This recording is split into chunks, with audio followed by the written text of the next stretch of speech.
आत्मा परमात्मा का ही अंश है। जिस प्रकार जल की धारा किसी पत्थर से टकराकर छोटे छींटों के रूप में बदल जाती है, उसी प्रकार परमात्मा की महान सत्ता अपने क्रीड़ा विनोद के लिए अनेक भागों में विभक्त होकर अगणित जीवों के रूप में दृष्टिगोचर होती है। सृष्टि संचालन का क्रीड़ा कौतुक करने के लिए परमात्मा ने इस संसार की रचना की। वह अकेला था। अकेला रहना उसे अच्छा न लगा। सोचा एक से बहुत हो जाऊं। उसकी यह इच्छा ही फलवती होकर प्रकृति के रूप में परिणत हो गई। इच्छा की शक्ति महान है। आकांक्षा अपने अनुरूप परिस्थितियां तथा वस्तुएं एकत्रित कर ही लेती है। विचार ही कार्य रूप में परिणत होते हैं और उन कार्यों की साक्षी देने के लिए पदार्थ सामने आ खड़े होते हैं। परमात्मा की एक से बहुत होने की इच्छा ने ही अपना विस्तार किया तो यह सारी वसुधा बनकर तैयार हो गई।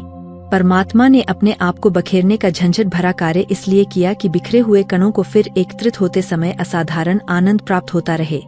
बिछुड़ने में जो कष्ट है उसकी पूर्ति मिलन के आनंद से हो जाती है। परमात्मा ने अपने टुकड़ों को, अंश जीवों को बिखेरने का विछोह कार्य इसलिए किया कि वे जीव परस्पर एकता, प्रेम, सद्भाव, संगठन, सहयोग का जितना प्रयत्न करे उतने आनंदमग्न होते रहें। प्रेम और आत्मीयता से बढ़कर उल्लास शक्ति का स्रोत और कहीं नहीं है। अनेक प्रकार के बल इस संसार में मौजूद है, पर प्राणियों की एकता के द्वारा जो शक्ति उत्पन्न होती है उसकी तुलना और किसी से भी नहीं की जा सकती।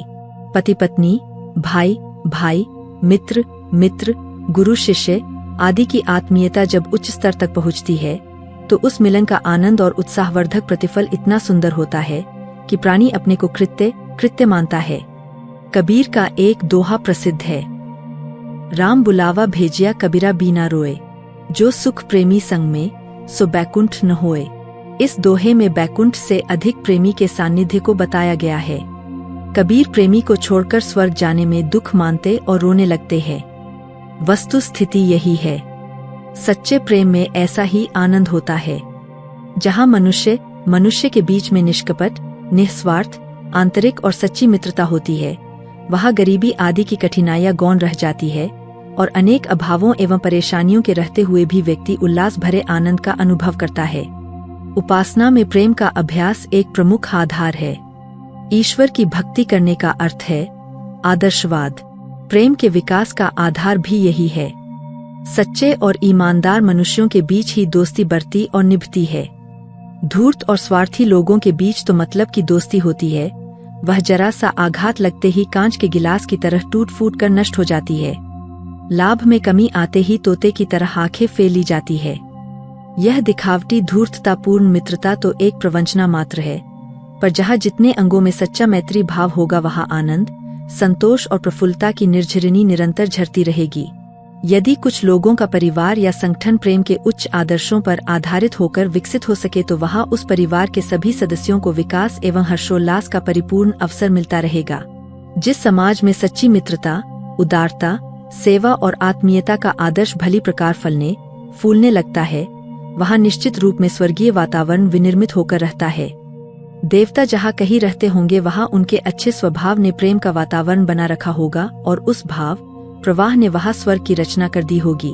स्वर्ग यदि कहीं हो सकता है तो उसकी संभावना वही होगी जहाँ सज्जन पुरुष प्रेम पूर्वक मिलजुल कर आत्मीयता, उदारता, सेवा और सज्जनता पूर्वक रह रहे होंगे। ईश्वर उपासना से स्वर्ग की प्राप्ति का जो महात्म्य बताया गया है, उनका आधार यही है कि उपासना करने वाले को भक्ति का मार्ग अपनाना पड़ता है।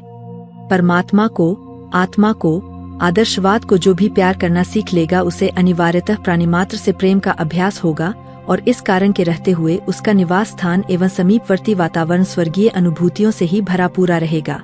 उपनिषद का वचन है, रसो वैस अर्थात प्रेम ही परमात्मा है। बाइबल में भी इसी तथ्य की पुष्टि की है और मनुष्य को प्रेमी स्वभाव का बनने पर जोर देते हुए कहा है कि जो प्रेमी है वही ईश्वर का सच्चा भक्त कहलाएगा। भक्ति की महिमा से आध्यात्म शास्त्र का पन्ना भरा पड़ा है। भक्ति से मुक्ति मिलने की प्रतिष्ठापना की गई है। भक्त के वश में भगवान को बताया गया है। इन मान्यताओं का कारण एक ही है कि प्रेम की हिलोरें जिस अंतरात्मा में उठ रही होंगी उसका स्तर साधारण न रहेगा। जिसमें दिव्य गुण, दिव्य स्वभाव का आविर्भाव होगा वह दिव्य कर्म ही कर सकेगा। ऐसे ही व्यक्तियों को देवता कहकर पुकारा जाता है। जहाँ देवता रहेंगे वहाँ स्वर्ग तो अपने आप ही होगा। प्रेम का अभ्यास ईश्वर को प्रथम उपकरण मानकर किया जाता है।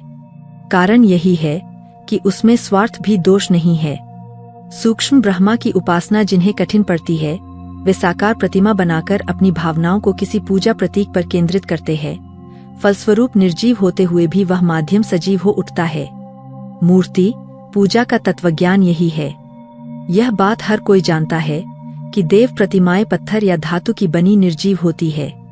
उनके सजीव होने की बात कोई सोचता तक नहीं। पर यह आध्यात्मिक तथ्य मूर्ति पूजा के माध्यम से प्रकाश में लाया जाता है कि जिस किसी से सच्चा प्रेम किया जाएगा, जिसके लिए भी आस्था और श्रद्धा का प्रयोग किया जाएगा, वह वस्तु चाहे निर्जीव हो या सजीव, भक्त की भावना के अनुरूप फल देने लगेगी। मूर्ति पूजा करते हुए साकार उपासना करने वाले अगणित भक्तजन जीवन लक्ष्य को प्राप्त कर सकने में सफल हुए हैं। मीरा, सूर, तुलसी, रामकृष्ण परमहंस आदि की साकार उपासना निरर्थक नहीं गई।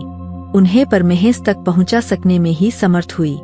रबर की गेंद दीवार पर मारने से लौटकर फेंकने वाले के पास ही पीछे को लौटती है। पक्के कुएं में मुंह करके आवाज लगाने से प्रतिध्वनि गूंजती है। उसी प्रकार इष्ट देव को दिया हुआ प्रेम लौटकर प्रेमी के पास ही आता है और उस प्रेम प्रवाह से रसिक्त हुआ अंतरात्मा ईश्वर मिलन, ब्रह्मा साक्षात्कार एवं भगवत कृपा का प्रत्यक्ष अनुभव करता है। एकलव्य भील की बनाई हुई मिट्टी की द्रोणाचार्य की प्रतिमा उसे उतनी शस्त्र विद्या सिखाने में समर्थ हो गई जितनी कि गुरु द्रोणाचार्य स्वयं भी नहीं जानते थे। मिट्टी के द्रोणाचार्य में एकलव्य की जो अत्यंत निष्ठा थी, उसके कारण ही वह प्रतिक्रिया संभव हो सकी कि वह भील बालक उस युग का अनुपम शस्त्र चालक बन सका। ईश्वर के साकार व निराकार स्वरूप का ध्यान, पूजन, जप, अनुष्ठान करते हुए साधक अपनी प्रेम भावना, श्रद्धा और निष्ठा को ही परिष्कृत करता है। इस मार्ग में वह जितनी प्रगति कर सके उतनी ही ईश्वरानुभूति का परमानंद उसे उपलब्ध होने लगता है। साधना यदि सच्ची हो, सच्चे उद्देश्य से की गई हो, तो उसका परिणाम यह होना ही चाहिए कि उपासक के मन में प्रेम की धारा प्रवाहित होने लगे। वह प्राणी मात्र को अपनी आत्मा में और अपनी आत्मा को प्राणी मात्र में देखे। दूसरों का दुहक उसे अपने निज के दुहक जैसा कष्टकारक प्रतीत हो और दूसरों को सुखी, समुन्नत देखकर अपनी श्री समृद्धि की भांति ही संतोष का अनुभव करे। प्रेम का अर्थ है आत्मीयता और उदारता। जिसके साथ प्रेम भाव होता है, उसके साथ त्याग और सेवापूर्ण व्यवहार करने की इच्छा होती है।